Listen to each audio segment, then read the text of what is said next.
thank you for joining us on our Wednesday press conference.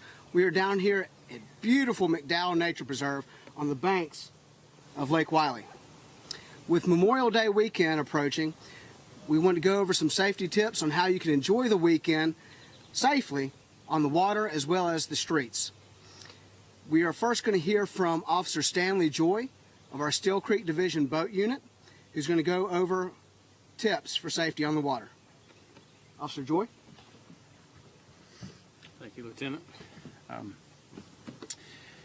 Officer Joy of the Lake Enforcement Unit. Every year when we concentrate on boater safety, what we want is and all the agencies out here on the lake are the same way, we want people to come out and enjoy the lake and have a good time and then go home at the end of the day and not get hurt. So in the last couple years, as in many years past, but mainly in the last couple years, growth has been one of the things that have really we've really concentrated on, because with growth comes new boats. All the boat dealers are sold out of boats, and that's led to a lot of boat rental places on the lake and boat clubs, where a lot more boaters on the lake. And statistically, the leading cause of accidents on the lake are inexperience and congestion. So with all the new boaters and the boat rentals, that's a lot of inexperience on the lake, so we're going to be concentrating on keeping up with careless and reckless activity from boaters. People riding on the bow, riding on the stern, and doing things that are dangerous that could lead to boat accidents or drownings. When we stop boats, we want to make sure that they have all the safety equipment that they need, which is a life jacket for everybody on board, a throw cushion, and a fire extinguisher. And what the person that comes out on the boat needs to realize is that although you may have 3 or 4 people on your boat and you have all the safety equipment you need, if you take on more people during the day, you need to make sure that you keep up with your equipment and have all the life jackets and all the things you need on board. And then we also concentrate on alcohol and make sure that there's not excessive alcohol use. Also, with inexperience, and you add alcohol into the mix, that causes issues with boating accidents and drownings as well. Boating on the water, boating while impaired, is the same as driving while impaired on the street. It's a .08. And we try to emphasize to people that are going to consume alcohol that when you're out here in the sun, it's hot, you tend to consume more, and it tends to hit you a little faster than it would in other situations. So we try to get people to monitor their alcohol intake and make sure that they bring enough water and things like that to stay hydrated. So when we stop boats, we're also going to be checking for alcohol and intoxicated boaters. This weekend we'll be working in conjunction with the U.S. Coast Guard. They'll be riding on the boat with us and assisting us with our stops, along with alcohol beverage control of the county. ABC will be working with them also. They have a boat on the water as well as York and Gaston counties.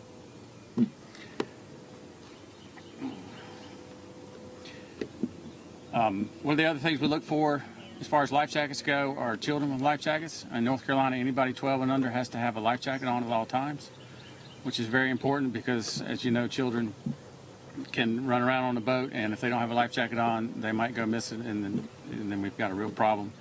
In South Carolina, that's not a law, so we have to make sure we know where the boats are when we stop them and check for life jackets.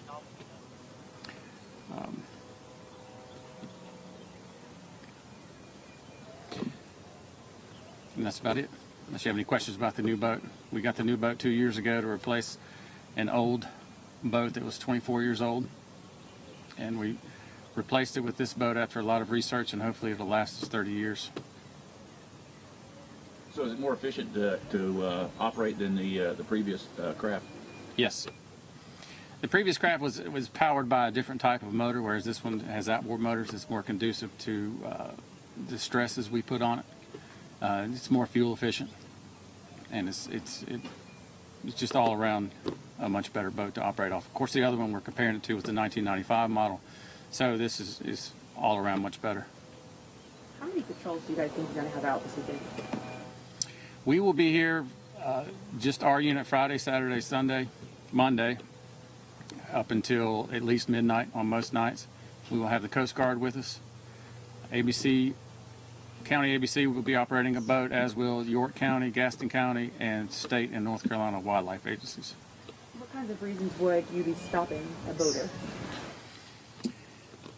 When we're on patrol, we'll look for children without life jackets, people operating careless and reckless, which is a large problem with jet skis. There's some jet ski rentals on the lake now, and we'll be out, and there'll be a large number of jet skis. Jet skis tend to be more careless and reckless because the operators, they're just very maneuverable, and they're going every direction at any time, and a lot of times the operators aren't paying attention to the boats around them or where they're going. So we'll be looking for that type of activity. People, a lot of times on holiday weekends, tend to overload boats. We see people on boats with 15, upwards of 20 people that the boat can't adequately handle. So we stop them to make sure, one, they have enough life jackets on board for the safety equipment, and then to make sure that they drop off some of those people so they're not overloaded. People riding on the front of boats where they might fall off and be run over by the boat. People riding on the extreme back of the boat where they might fall off or get some carbon monoxide poisoning. There's also regulatory issues, numbers, registration stickers, things like that. Do you guys have any data on how many accidents or incidents that you guys have had, either past Memorial Day or just kind of in general? Last year and the year prior, we've had some relatively good years. We had 2 accidents last year, 2 drownings, and then 2 drownings in other counties. I say last year has been good years. We've had years in the past, 5 or 6 years ago, where we had 7, 8 drownings a year. So those numbers have gone down, which we're proud of. And when we stop people and we do a safety inspection, we want to make sure that, especially if they're inexperienced, that we give them all the information they need. We often hand out a laminated card with all the rules and regulations on it that they can keep on the boat with them. It's laminated, so if it gets wet, obviously it won't get damaged. They keep it on the boat with them so they can reference that. It's got phone numbers for us and anybody they may need if they have any kind of issues on the lake. And we try to educate them as much as we can. My last one is just, are you guys any more concerned this year since COVID is kind of over and people are going out more than they would have last year? Actually, last year was one of our busiest years because people couldn't go anywhere else, so they came out to the lake. This year is starting off much like last year. An earlier start to the season. We've already had some very busy weekends and weekdays. Once school gets out, especially during the holidays, the congestion concerns us because the lake's, it's only so big and there's adding more and more boaters every year. Any other questions for Officer Joy?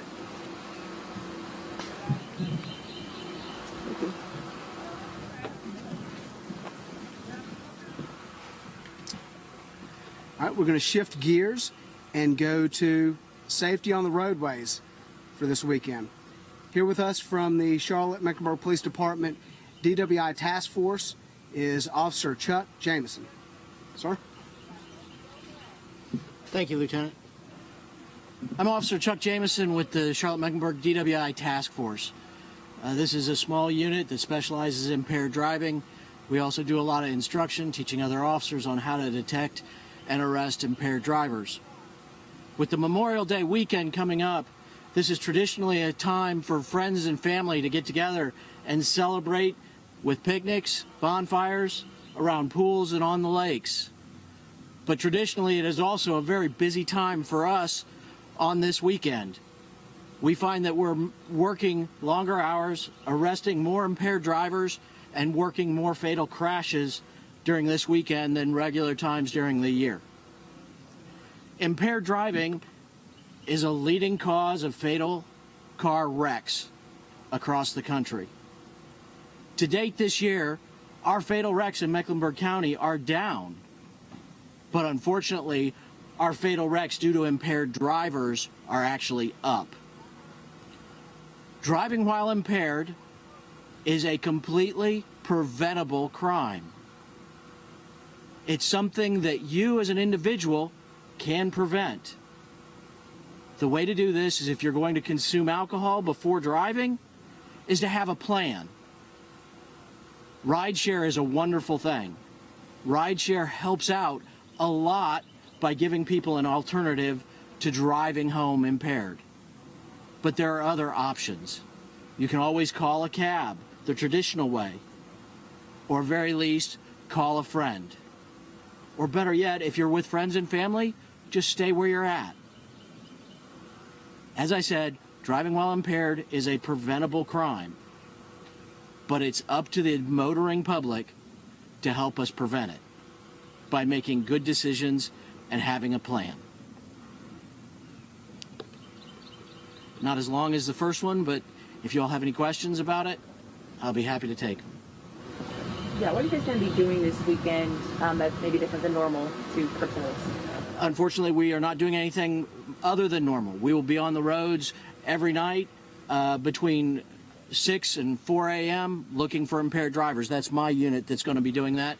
Also, other officers will be on normal patrol, and part of their normal duties is looking for and arresting impaired drivers and getting them off the road before they get into vehicle crashes. What kind of penalties can people face if they are caught drinking and driving? Drinking and driving is a misdemeanor. It's an arrestable offense. If convicted, depending on what level they're found in court, but the lowest level would be standard, would be looking at a minimum of a $500 fine, usually 48 hours community service, 12 months unsupervised probation, and a statutory listed revocation of their driver's license.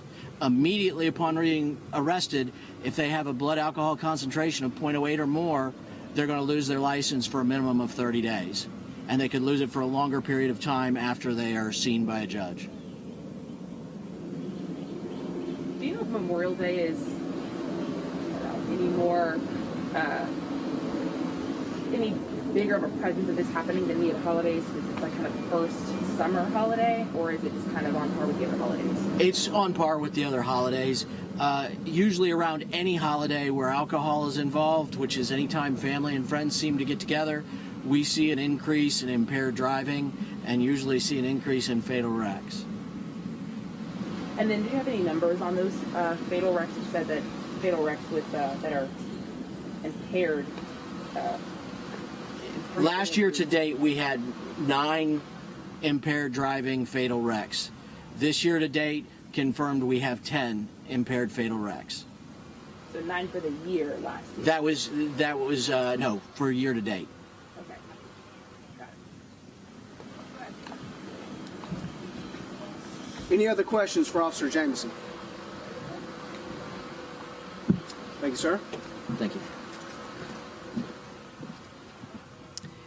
And as we come to a close this morning, we would like to invite our media partners who are with us to accompany us back down to the pier where we have our 2-year-old boat for the Still Creek Division, and Officer Joy can answer any other questions that you may have specific to the boat, as well as some of the capabilities and services that we're able to provide to our citizenry here on Lake Wylie. Thank you. We'll see you down there.